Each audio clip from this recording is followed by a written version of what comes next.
আব্দুল্লাহ বিন সালাম রাদিয়াল্লাহু আনহু এই দুইটা দিনই চিন্তা করলেন। এক নম্বর, ইহুদিদের জন্য উটের গোশত খাওয়া হালাল, ইহুদিদের জন্য উটের গোশত খাওয়া হারাম, মুসলমানদের জন্য উটের গোশত খাওয়া হালাল। মনে মনে চিন্তা করলেন মুসলমানদের জন্য উটের গোশত খাওয়া হালাল, জেনেও যদি না খাই, শনিবার দিনে মাছ ধরা হালাল, জেনেও যদি না ধরি, তাহলে বড় কোনো সমস্যা হচ্ছে না। ইহুদিদের সাথে আমার একটা সম্পর্ক ভালো থাকে। এই জন্য নবীজির কাছে গিয়া বলেন, ইয়া রাসূলুল্লাহ, ইয়া হাবিবাল্লাহ, ওগো আল্লাহর নবী, ইহুদিদের সাথে আমার একটা সম্পর্ক এখন পর্যন্ত ভালো রয়েছে। ইয়া রাসূলুল্লাহ, ইয়া হাবিবাল্লাহ, ওগো আল্লাহর নবী, মুসলমানদের জন্য শনিবার দিনে মাছ ধরা হালাল, জেনেও যদি না ধরি, মুসলমানদের জন্য উটের গোশত খাওয়া হালাল, জেনেও যদি না খাই, তাহলে আমার কি কোনো সমস্যা হবে নাকি? বড় ধরনের কোনো প্রবলেম আছে নাকি? এই কথা যখন নবীজির কাছে গিয়া বললেন, সাথে সাথে মহান আল্লাহ আমার তেলাওয়াতকৃত সূরাতুল বাকারার 208 নম্বর আয়াত নাযিল করেছে। আল্লাহ আয়াত নাযিল করে বলেন, ইয়া আইয়ুহাল্লাযীনা আমানু, হে ঈমানদারেরা, উদখুলু ফিস সিলমি কাফা, ইসলামের ভিতরে পরিপূর্ণ রূপে প্রবেশ করো। আব্দুল্লাহ বিন সালাম, তুমি মুসলমান হয়ে গিয়েছো, এই জন্য হালাল কাজটাকে তুমি করবা, ইহুদিদের সাথে সম্পর্ক রাখার কথা চিন্তা করা যাবে না। আব্দুল্লাহ বিন সালাম মুসলমান হয়ে হালাল জিনিসটা করতে যখন তোমার মনের ভিতরে একটু দ্বিধা লাগে, ইহুদিদের সাথে সম্পর্ক রাখার জন্য তোমার মনে যদি ভালো চায়, মন যদি চায়, তাহলে বুঝে নাও এখনো পরিপূর্ণ মুসলমান হতে পারো না। আল্লাহ আয়াত নাযিল করে বলেন, ইয়া আইয়ুহাল্লাযীনা আমানু উদখুলু ফিস সিলমি কাফা, ইসলামের ভিতরে পরিপূর্ণ রূপে প্রবেশ করো। ইসলামের ভিতরে পরিপূর্ণ রূপে প্রবেশ করার দুই অর্থ বলছিলাম। এক নম্বরে, বান্দা মাথা থেকে পা পর্যন্ত যত অঙ্গ প্রত্যঙ্গ আছে সব দিয়া ইসলাম রে মানো, হাত দিয়া ইসলাম রে মানো, মুখ দিয়া ইসলাম রে মানো, জবান দিয়া ইসলাম রে মানো, অন্তর দিয়া ইসলাম রে মানো, পা দিয়া ইসলাম রে মানো। অর্থাৎ আমি আল্লাহ যত অঙ্গ প্রত্যঙ্গ দিয়েছি সব দিয়া ইসলাম রে মানো। এক নম্বর ব্যাখ্যা। দুই নম্বর ব্যাখ্যা, বান্দারে আমি আল্লাহর যত বিধি বিধান আছে, আমি আল্লাহর যত হুকুম আহকাম আছে সব কিছু পরিপূর্ণ রূপে মানতে হবে। নামাজ পড়লাম আবার সুদও খাইলাম, এমন রোজা রাখলাম আবার ঘুষও খাইলাম, আমি মুসলমান বেপরদায় চললাম না। আল্লাহ বলেন যত বিধান আছে সবগুলি পরিপূর্ণ রূপে মানার নাম ইসলামে পরিপূর্ণ রূপে ঢোকা। নবীর সাহাবীরা কি পরিমাণ নবীর কথা মানতেন, ইসলামের ভিতরে কি পরিমাণ ছিলেন। নবীর সাহাবীরা ইসলামের উপর কি পরিমাণ ছিলেন, কি পরিমাণ নবীজির কথা মানতেন। নবী যখন মক্কা ছেড়ে হিজরত করে মদিনায় গেলেন, গিয়া বলেন, ও আমার সাহাবীরা, মদিনার সব কিছু আমার ভাল লাগে, কিন্তু মদিনার একটা জিনিস আমারে বড় কষ্ট দেয়। সাহাবীরা বলেন, ইয়া রাসূলুল্লাহ, ইয়া হাবিবাল্লাহ, মদিনার কোন জিনিস আপনারে কষ্ট দেয়?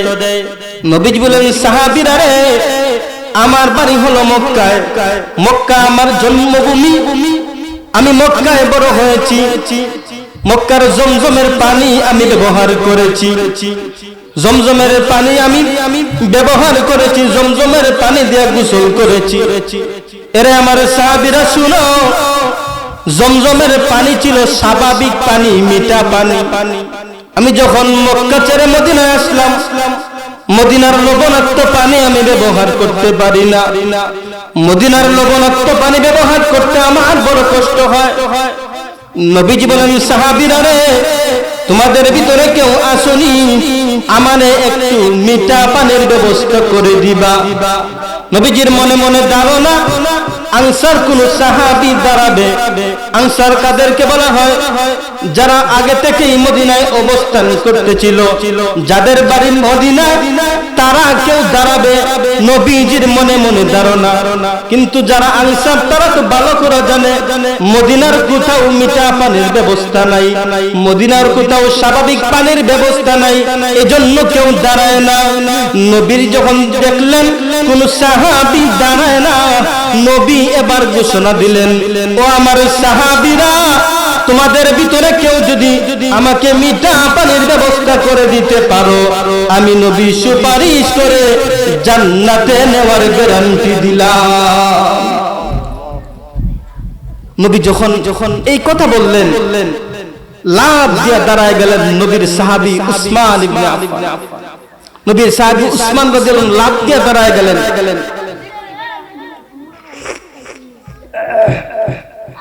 নবী বলেন, উসমান, তোমার বাড়িও তো মক্কায়, তোমার বাড়ি তো মদিনা না, মদিনার অলিগলি তুমি চিনো না, তুমি কিভাবে মিঠা পানির ব্যবস্থা করবে? নবীর সাহাবী উসমান বলেন, ইয়া রাসূলুল্লাহ, ইয়া হাবিবাল্লাহ, ওগো আল্লাহর নবী, আমার জন্য দোয়া করে দেন গো, মাথায় হাত বুলায় দেন, আমি আপনার জন্য মিঠা পানির ব্যবস্থা করব। নবী বলেন, উসমান যাও, দোয়া করে দিলাম, হাত বুলায় দিলাম, মিঠা পানির ব্যবস্থা করো।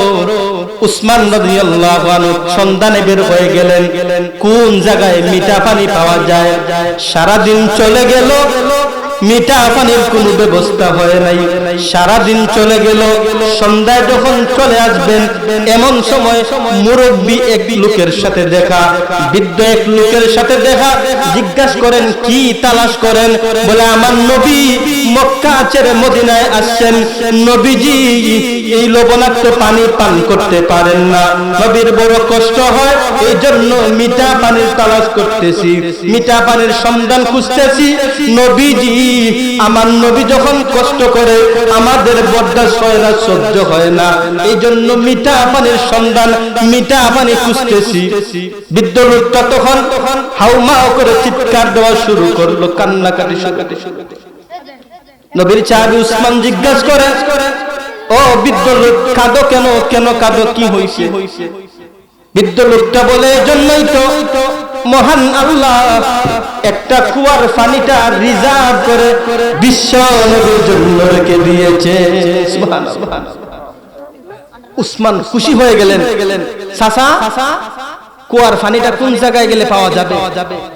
বলে, কুয়া তো পরিত্যক্ত, এটা ব্যবহার হয় না, মালিক খুঁজে বের করতে হবে। উসমান সন্ধানে বের হলেন, মালিক কোন জায়গায় পাওয়া যায়। খুঁজতে খুঁজতে মালিক পাওয়া গেল। মালিক হলো একটা মহিলা।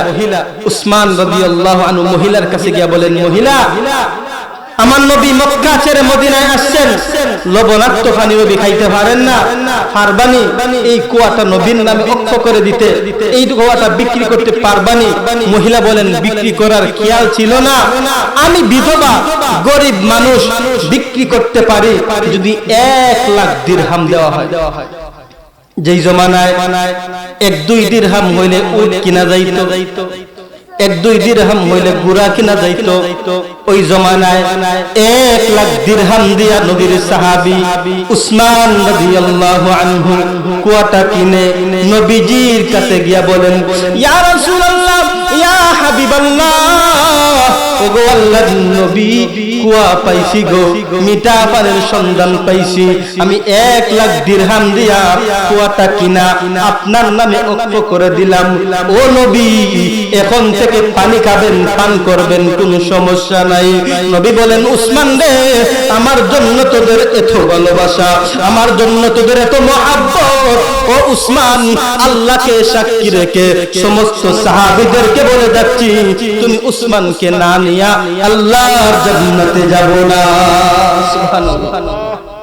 এবার চিন্তা করেন, নবীর সাহাবীরা নবীজির কথা কি পরিমাণ শুনতেন।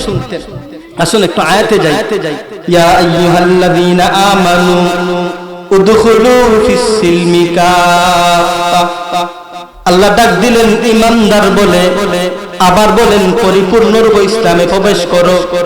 এই কথা দ্বারা বোঝা যায় ঈমানদার হইলেই, কালিমা পড়লেই পরিপূর্ণ মুসলমান হওয়া যায় না, পরিপূর্ণ মুসলমান হওয়া যায় না।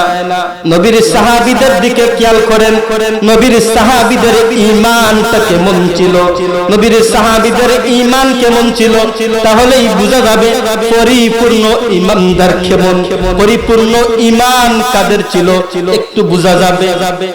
খেয়াল করেন, একটু কথাগুলো খেয়াল করেন, নবীর সাহাবীদের ঈমান কেমন ছিল।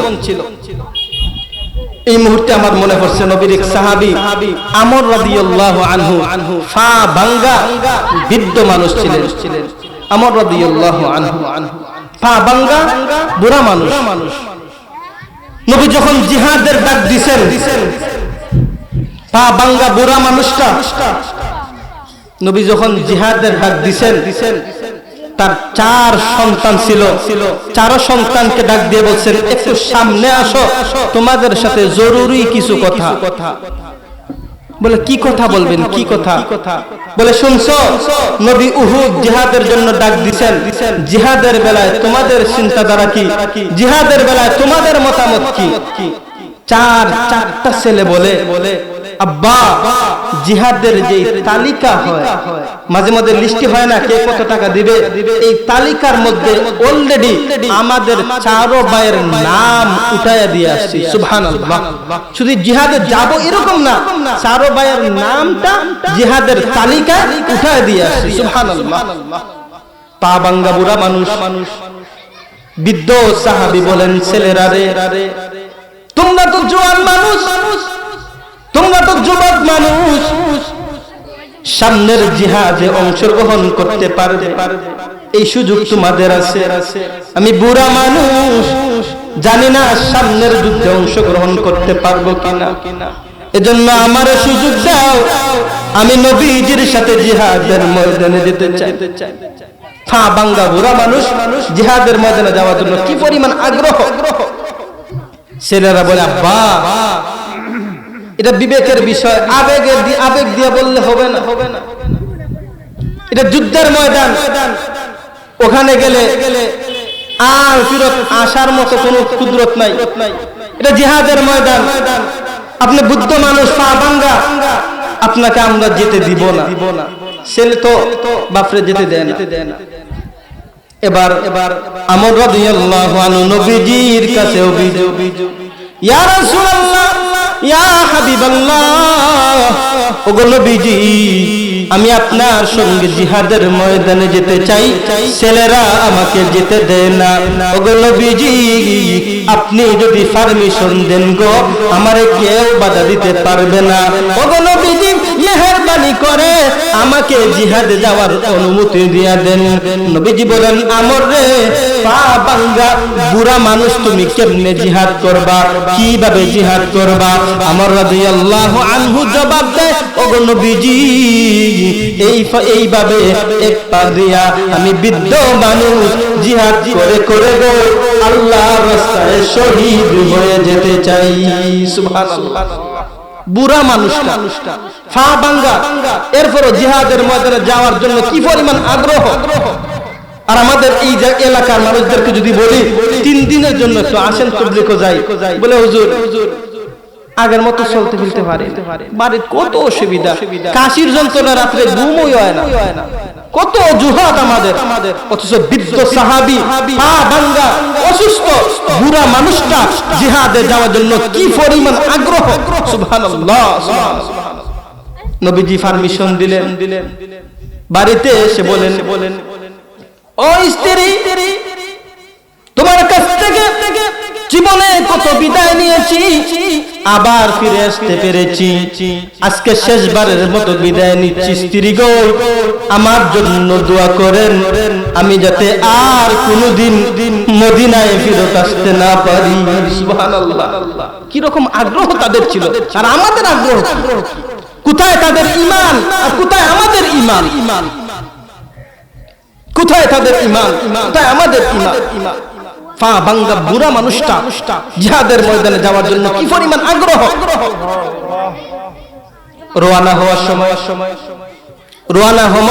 সময় নবীজির কাছে আয়েশা বলেন, ইয়া রাসূলুল্লাহ, আমার জন্য একটু দোয়া করেন গো, আমাকে যেন মহান আল্লাহ জিহাদের ময়দানে কবুল করে নেন, আমি যাতে আর বাড়িতে ফিরত না আসি, আমার জন্য একটু দোয়া করেন।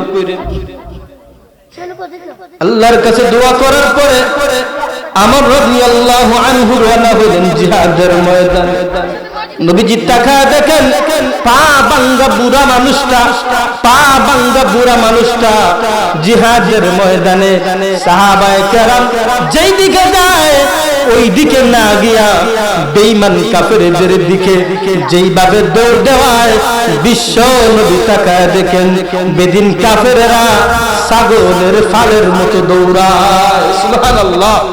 পা ভাঙ্গা বুড়া মানুষ, এরপরও যেদিকে দৌড় দেওয়ায় বেদিন কাফের ছাগলের ফালের মতো দৌড়ায়। কিছুক্ষণ পরে আমর রাদিয়াল্লাহু আনহু বেদিন কাফেরের তীরের আঘাতে মাটিতে পড়ে গেলেন, শহীদ হয়ে গেলেন।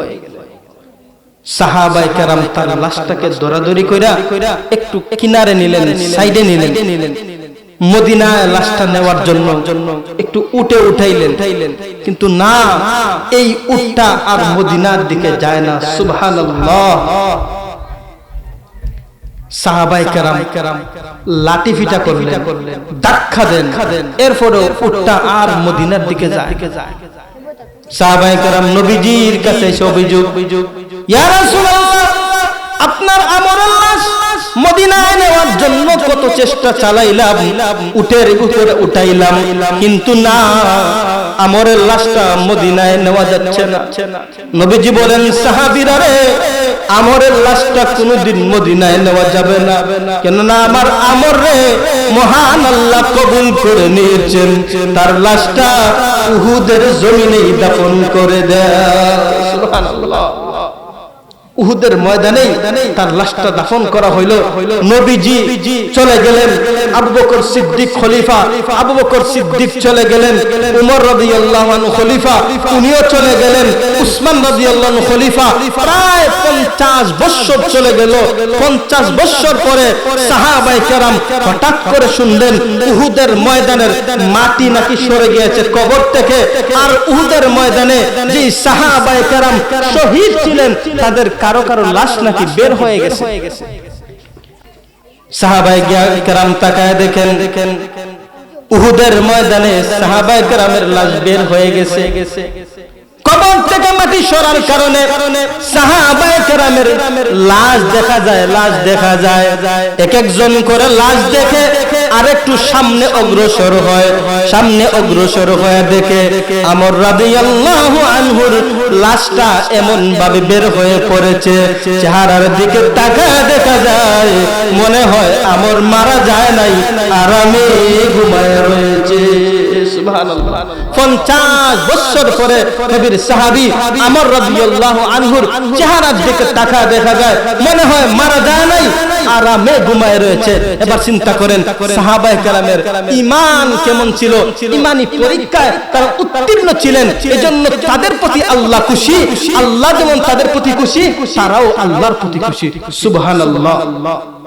আল্লাহ বলেন সাহাবায়ে কেরাম, সকল সাহাবায়ে কেরাম একটা মুহূর্তের জন্য জাহান্নামী না।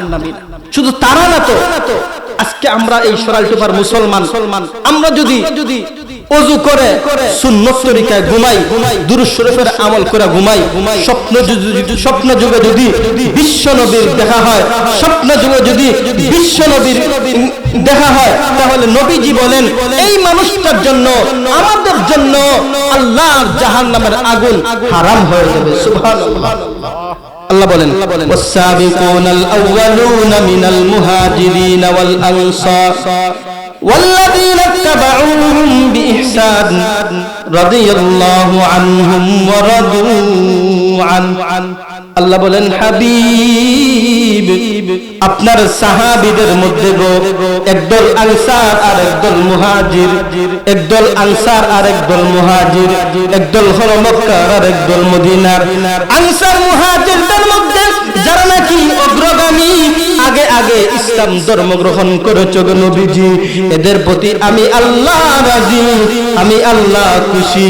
এমনকি কিয়ামত পর্যন্ত যত সাহাবী, কিয়ামত পর্যন্ত যত মানুষ আপনার সাহাবীদেরকে ফলো করে চলবে, সাহাবীদের মতো ঈমান আনবে, আমি আল্লাহ ঘোষণা দিলাম আপনার সাহাবীদের মতো এরাও জান্নাতি, এদের প্রতি আমি আল্লাহ খুশি। সুবহানাল্লাহ। শুধু সাহাবীদের প্রতি খুশি তাই না, সাহাবীদের মতো যদি আমরাও ঈমান আনি তাহলে আমাদের প্রতিও আল্লাহ খুশি হবেন। আল্লাহ বলেন ইয়া আইয়ুহাল্লাযীনা আমানু, হে ঈমানদারেরা, উদখুলু ফিস সিলমি কাফা, ইসলামের ভিতরে পরিপূর্ণরূপে প্রবেশ করো। এই আয়াতকে সামনে রেখে সামান্য সময় কিছু কথা আল্লাহ যেন আমাদের সবাইকে শোনার তৌফিক দান করেন। আসুন আয়াতটা আগে শুনি, এরপরে আয়াতের অর্থ, এরপরে আয়াত কেন নাজিল হইল, একে একে আলোচনা সামনে বাড়াবো। যতটুকু পারা যায় আমরা সামনে অগ্রসর হব।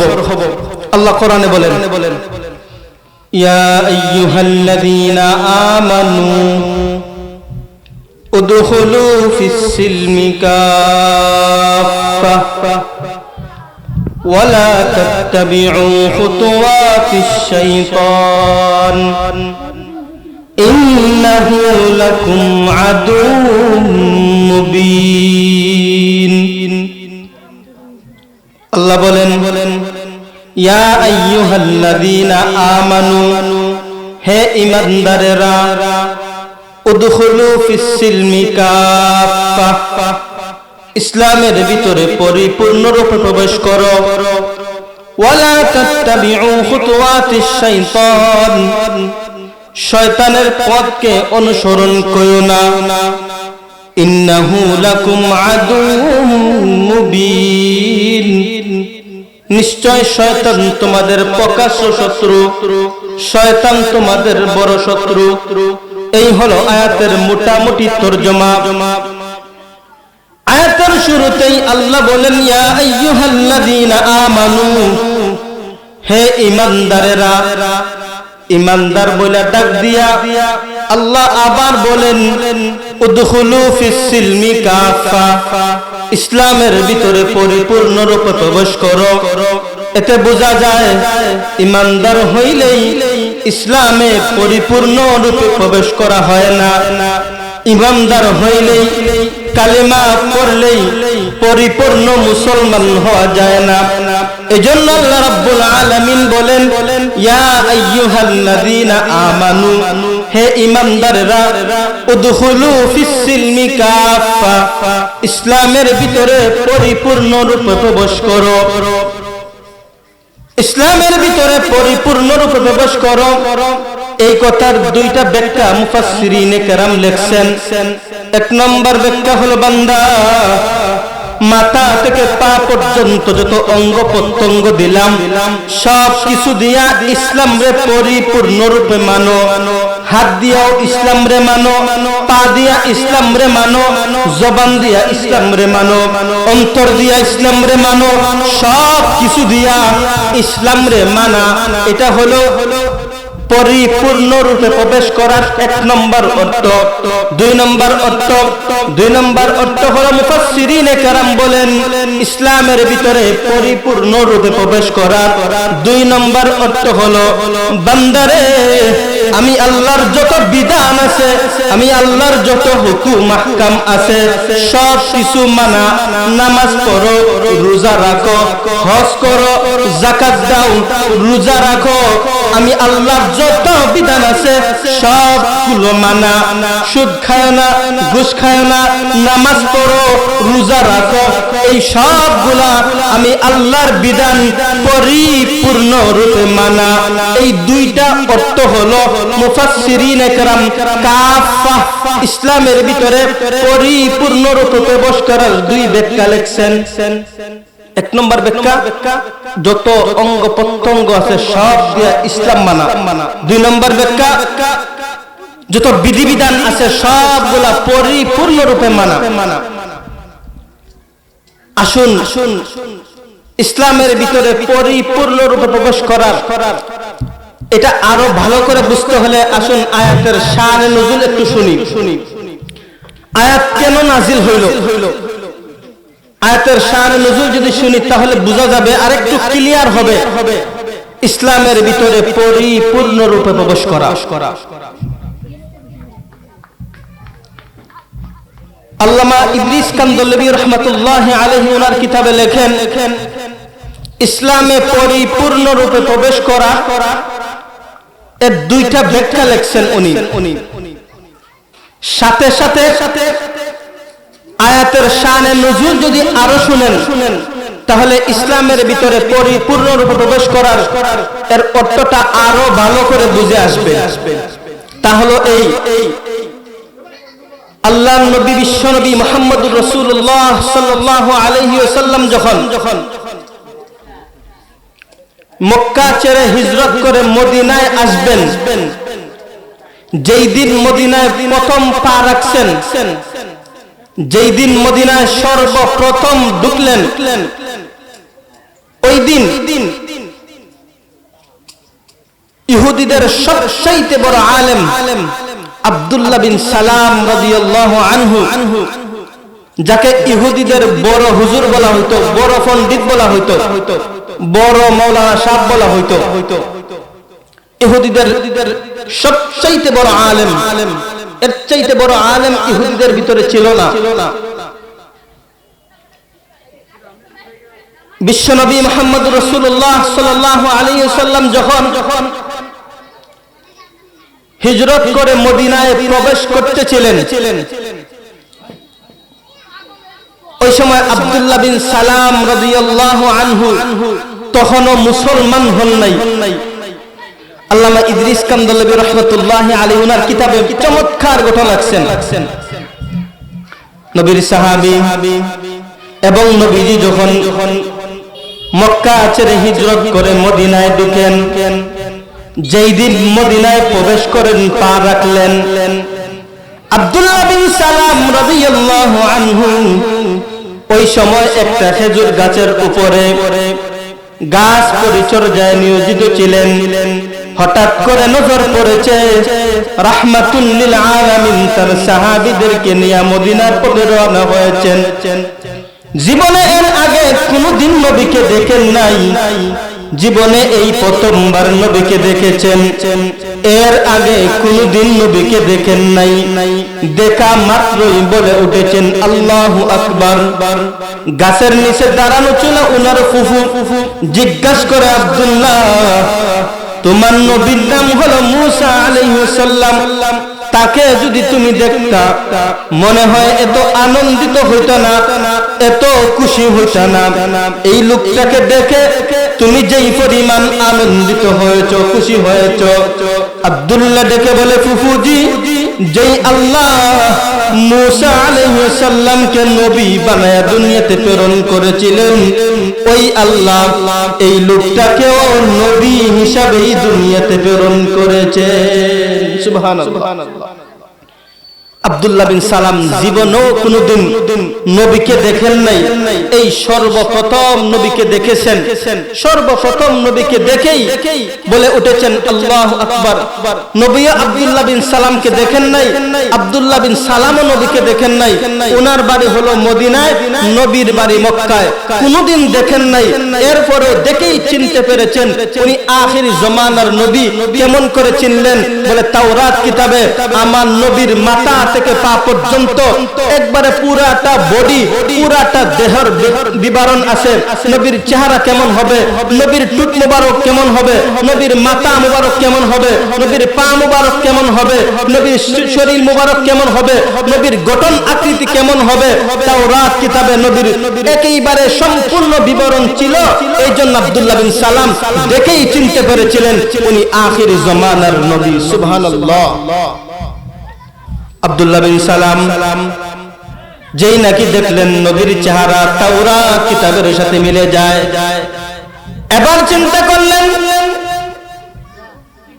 যেই লোকটার চেহারা তাওরাত কিতাবের সাথে মিলে যায়, লোকটা আখির জামানার নবী, এতে কোনো সন্দেহ নাই।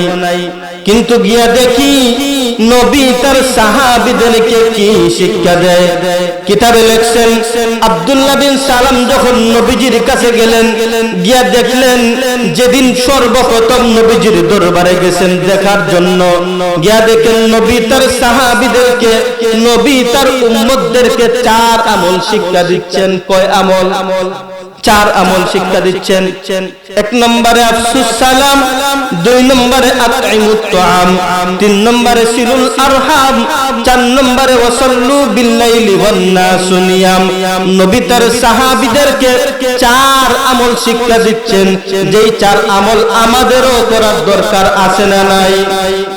করবো তো ইনশাআল্লাহ, 4 আমল করবো তো ইনশাআল্লাহ। 1 নম্বর আফসুস সালাম। নবী বলেন, ও সাহাবীরা, তোমরা যদি দুনিয়াতে শান্তি, পরকালে মুক্তি পেতে চাও, তাহলে 4 আমল বেশি বেশি করো। 1 নম্বরে আফসুস সালাম। নবীজি বলেন, সালামের প্রচার প্রসার শুরু করে দাও। আজকাল আমাদের সমাজে সালাম একেবারেই উঠে গেছে।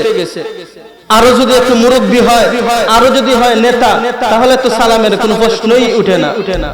সালাম আমাদের সমাজ থেকে উঠে গেছে। এজন্য ফিতনা ফাসাদ আমাদের সমাজে ভরে গেছে। আমার তো মনে হয় নবীর এক সুন্নাত, শুধুমাত্র সালামকে যদি আমরা ধরে রাখতে পারি, সালামের প্রসার করতে পারি, তাহলে আমাদের এই সমাজ থেকে, আমাদের এই দেশ থেকে, আমাদের এই রাষ্ট্র থেকে, এই পৃথিবী থেকে অশান্তি দূর হয়ে শান্তিতে পরিণত হয়ে যাবে। এজন্য নবীর এই কথা সালাম প্রসার করব তো ইনশাআল্লাহ। 1 নম্বর কথা আফসুস সালাম, বেশি বেশি করে সালাম দাও, দুনিয়াতে শান্তি এবং আখিরাতে মুক্তি পেয়ে যাবে। 2 নম্বর আতঈমুত তুআম, ক্ষুধার্ত মানুষদেরকে খাবার খাওয়াও। আজকাল আমাদের সমাজের অবস্থা হইল ধনী লোকদেরকে খাবার খাওয়ায়, লোক বিদেশ থেকে আইছে তারে দাওয়াত দিয়া খাবার খাওয়ায়। যেই লোকটা বিদেশ থেকে আসছে তার তো খাবারের কোনো অভাব নাই, এমন লোকটারে দাওয়াত খাওয়ানোর কি প্রয়োজন? আমার পাশের বাসা, আমার পাশের বাড়ির বহু মানুষ পড়ে রইছে, যাদেরকে আমরা কোনো খোঁজ খবর নেই না, যারা খানা খাইতে পারে না, অনাহারে থাকে, এমন মানুষের খোঁজ খবর নিতে পারি না। অথচ নবীজি বলেন আফসুস সালাম আতঈমুত তুআম, সালাম প্রচার করো, সাথে সাথে গরিব মানুষদেরকে খাবার খাওয়াও, গরিবদেরকে খাবার খাওয়াও। আর আমাদের সমাজ পরিবর্তন, শুধু ধনী মানুষ দেখা, নেতা দেখে তারপরে খাবার খাওয়ায়। এজন্য গরিব মানুষ যারা আছে তাদেরকে খাবার খাওয়াইব। 3 নম্বরে নবীজি বলেন সিলুল আরহাম। এই কথাটা একটু ভালো করে বুঝি। সিলুল আরহাম, আত্মীয়তার সম্পর্ক বজায় রাখা। আজকাল একটু যদি ধনী হয়, একটু সম্পদের মালিক হয়, তাহলে দিরাই বাসা রাখে। দিরাই যদি না হয়, তাহলে সিলেট শহরে বাসা রাখে। এর চাইতে আরেকটু যদি ধনী হয়, ঢাকা শহরে বাসা রাখে। কেন? যাতে করে আমার আত্মীয় স্বজন আমার কোনো খোঁজ খবর না পায়। যদি এলাকায় থাকে তো আত্মীয় স্বজন তাকে গিয়ে ডিস্টার্ব করে, বলে আমার এই সমস্যা, ওই সমস্যা। এজন্য লোকটা এলাকা থেকে পলায়ন করে দিরাই শহরে বাসা রাখে। দিরাই যদি না হয় সুনামগঞ্জ শহরে বাসা রাখে, সুনামগঞ্জ যদি না হয় সিলেট শহরে বাসা রাখে। অথচ নবীজি বলেন সিলুল আরহাম, তোমরা যদি দুনিয়াতে শান্তিতে বসবাস করতে চাও, আখিরাতে মুক্তি পেতে চাও, তাহলে আত্মীয়তার সম্পর্ক বজায় রাখো, ছিন্ন কইরো না। 4 নম্বর ওয়াসাল্লু বিল্লাইলি ওয়ান নাসু নিয়াম। নবীজি বলেন, ও আমার সাহাবীরা, তোমরা যদি দুনিয়াতে শান্তি পেতে চাও, আখিরাতে মুক্তি পেতে চাও, তাহলে শেষ রাতে বেশি বেশি তাহাজ্জুদের নামাজ পড়ো। শেষ রাতে বেশি বেশি তাহাজ্জুদের নামাজ পড়ো। ওই সময় আমি আল্লাহ দুনিয়ার আকাশে আইসা, ওয়াফিস সামাইল উলা, একেবারে দুনিয়ার আকাশে আইসা আমি আল্লাহ ডাক দেই, আসনি কোন বান্দা, আসনি কোন গুনাহগার, আমি আল্লাহর কাছে ক্ষমা চাও, আমি আল্লাহর কাছে তাওবা করো। ওরে বান্দা, ওই সময় ওইটা যদি 2-4 রাকাত নামাজ পড়ে আমি আল্লাহর কাছে ক্ষমা চাও, তোমার নাকে চোখের পানি নাকের আগায় আসার আগে আগে আমি আল্লাহ তোমার জিন্দেগির গুনাহগুলি মাফ করে দেই। সুবহানাল্লাহ। ওয়াসাল্লু বিল-লাইলি ওয়ান-নাসু নিয়াম, শেষ রাতে বেশি বেশি তাহাজ্জুদের নামাজ পড়ো। এই মাদ্রাসার ছাত্রগুলা শেষ রাতে উঠা ওযু করে মালিকের দরবারে 2-4 রাকাত নামাজ পড়ে কোরআনের তেলাওয়াত শুরু করে দেয়। যেই বাচ্চাগুলার কোরআনের তেলাওয়াতে আল্লাহ তাআলার আরশ পর্যন্ত কাঁপে। এই বাচ্চাগুলার কি পরিমাণ দাম! নবীজির এই 4 আমলের কথা একটু রাখি, আসুন বাচ্চাদের সম্পর্কে কিছু কথা বলি। এক এলাকার এক হিফজখানার ছাত্রদেরকে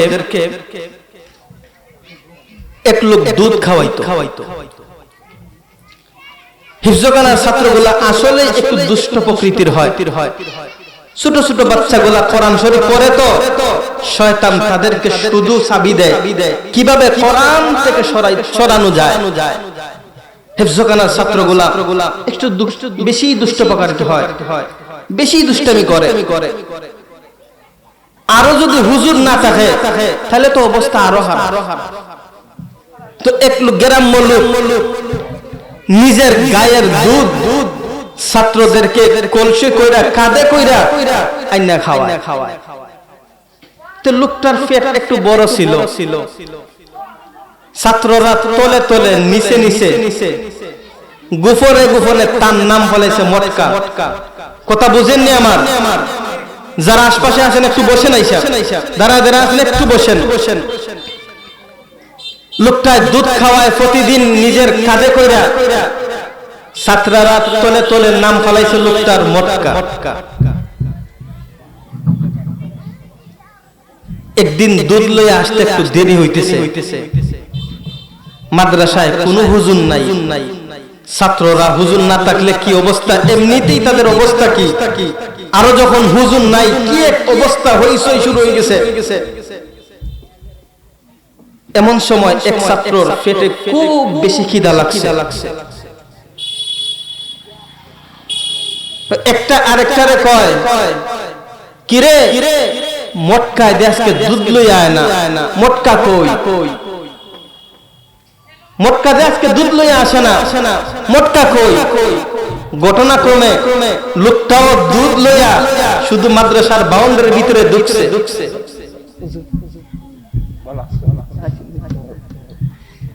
ঘটনাক্রমে লোকটাও দুধ নিয়া মাদ্রাসার বাউন্ডারির ভিতরে ঢুকছে।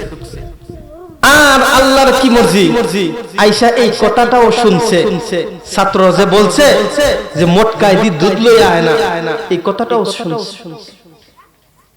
লোকটা মনে মনে চিন্তা করে, আহারে কোন গাছের জোরে পানি দিলাম, কারে দুধ খাওয়াইলাম, হেরা দিয়ে আমার মনে মনে মটকা ডাকে। এখান থেকেই রিটার্ন চলে গেছে বাড়িতে, আর সামনে আগাইছে না। সারাদিন ক্ষেত কামারে কাজ করে আর মনে মনে চিন্তা করে, করলাম কি, এতদিন কারে দুধ খাওয়াইলাম, যে ছাত্ররা আমারে তলে তলে মটকা ডাকে, কারে দুধ খাওয়াইলাম।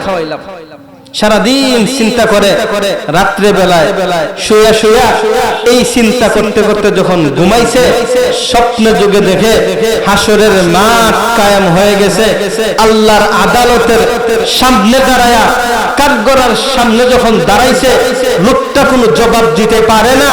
আসামির কাঠগড়ায় যখন দাঁড়াইলো, যখন তার এই আসামির কাঠগড়ায় দাঁড়াইছে, আমল নামায় গুনাহ ছাড়া কিছুই নাই।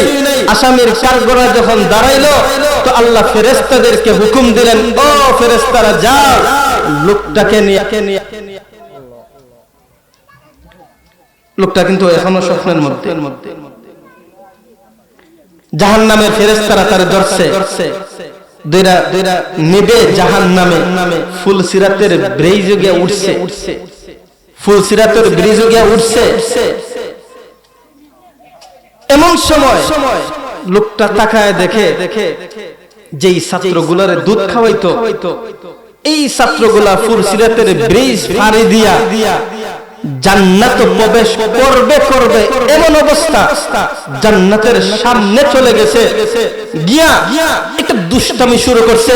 হুজুর না থাকলে যেই অবস্থা, ছাত্রদের একই অবস্থা। যেই ছাত্রটা এই লোকটাকে মটকা বলে ডাকছিল, এই ছাত্রটা হঠাৎ করে পিছনের দিকে তাকাইছে, তাকায় দেখে আহারে যেই লোকটা আমাদেরকে দুধ খাওয়াইতো ওই মটকা দিয়ে পিছনের মধ্যে আটকা পড়ছে, সামনে অগ্রসর হতে পারে না, আযাবের ফেরেশতা তাকে গ্রেফতার করে ফেলেছে। তখন ওই ছাত্র সব ছাত্রদেরকে বলে, শোনো, যেই লোকটা দুনিয়াতে আমাদেরকে দুধ খাওয়াইতো, যেই লোকটা দুনিয়াতে আমাদেরকে এত আদর করছে, এত মহব্বত করছে, আজকের লোকটা জাহান্নামে যাবে, আমরা জান্নাতে যাব, এটা হইতেই পারে না। চলো আমরা যাই, ওই লোকটাকে জাহান্নাম থেকে উদ্ধার করে আল্লাহর জান্নাতে পৌঁছায় দিয়ে আসি। সুবহানাল্লাহ। লোকটা বলে, আমি স্বপ্নের ভিতরে তাকায় দেখলাম ওই ছাত্রটা, যেই ছাত্র আমাকে মটকা বলে ডাকছিল, ওই ছাত্রটাই পিছনের দিকে সবার আগে বাড়াইলো, পিছনের দিকে সবার আগে আগে দৌড়ে আমার হাত ধরে ফেরেশতাদেরকে বলতেছে, ও ফেরেশতা তোমরা ছেড়ে দাও, যেই মানুষটা আমাদেরকে দুনিয়াতে নিজে না খাইয়া দুধ খাওয়াইছে, এত মহব্বত করছে, আজকে হাসরের মাঠে লোকটা জাহান্নামে যাবে, আমরা জান্নাতে যাব, হতেই পারে না। ওই লোকটাকে আমাদের হাতে দিয়ে দাও, আমরা আমাদের সাথে লোকটাকে আল্লাহর জান্নাতে পৌঁছায় দিতে চাই। সাথে সাথে ঘুম ভেঙে গেছে, অপেক্ষা করতেছে কোন সময় সকাল হবে, মাদ্রাসা যাবে। আবার সকাল হইছে, ওই কাঁধে করা কলস ভর্তি দুধ নিয়ে এই মাদ্রাসায় চলে গেছে। এবার আর ছাত্রদের কাছে না, এবার ডাইরেক্ট অফিসে গিয়া বলে, হুজুর আমি প্রতিদিন তাদেরকে দুধ খাওয়াইতাম, তলে তলে তারা আমারে মটকা ডাকছে, মটকা নাম ফেলাইছে এটা আমি জানি না। হঠাৎ করে একদিন যখন আসলাম, আইসা দেখি ছাত্ররা আমারে মটকা ডাকে, সহ্য হই নাই, এজন্য আমি বাড়িতে চলে গেছিলাম। রাতের বেলায় এই স্বপ্ন দেখেছি, এই ছাত্রটাই, এই বাচ্চাটাই আমারে মটকা ডাকছিল, এই বাচ্চাটাই আমাকে হাতে ধরে আল্লাহর জান্নাতে পৌঁছায় দিয়েছে। বাবারে আজ থেকে নিয়া সব সময় আমারে মটকা বলেই ডাকবি, আর মটকা বলেই আল্লাহর জান্নাতে পৌঁছায় দিবি। সুবহানাল্লাহ। এজন্য বলছিলাম এরকম একটা মাদ্রাসা আমাদের এই এলাকায়, এটা আমাদের জন্য বহুত বড় নিয়ামত। এই বাচ্চাগুলা শেষ রাতে ওইটা তাহাজ্জুদের নামাজ পড়ে। মনে আছে না আপনাদের 4 আমলের কথা বলছিলাম? কয় আমল? নবী বলেন, ও আমার সাহাবীরা, তোমরা যদি দুনিয়াতে শান্তি এবং পরকালে মুক্তি পেতে চাও, ও আমার সাহাবীরা, দুনিয়াতে যদি শান্তি পেতে চাও, পরকালে যদি মুক্তি পেতে চাও, 4 আমল শুরু করে দাও। 1 নম্বরে আসুস সালাম, আতইমুত তাআম, সিলুল আরহাম, ওয়া সাল্লু বিল লাইলি ওয়ান নাসু নিয়াম, তাদখুলুনাল জান্নাতা বিসালাম। নবীজি বলেন, সাহাবীরা 1 নম্বর আমল সালামের প্রচার শুরু করে দাও। 2 নম্বরে আতইমুত তাআম, ক্ষুধার্ত মানুষদেরকে খাবার খাওয়াও।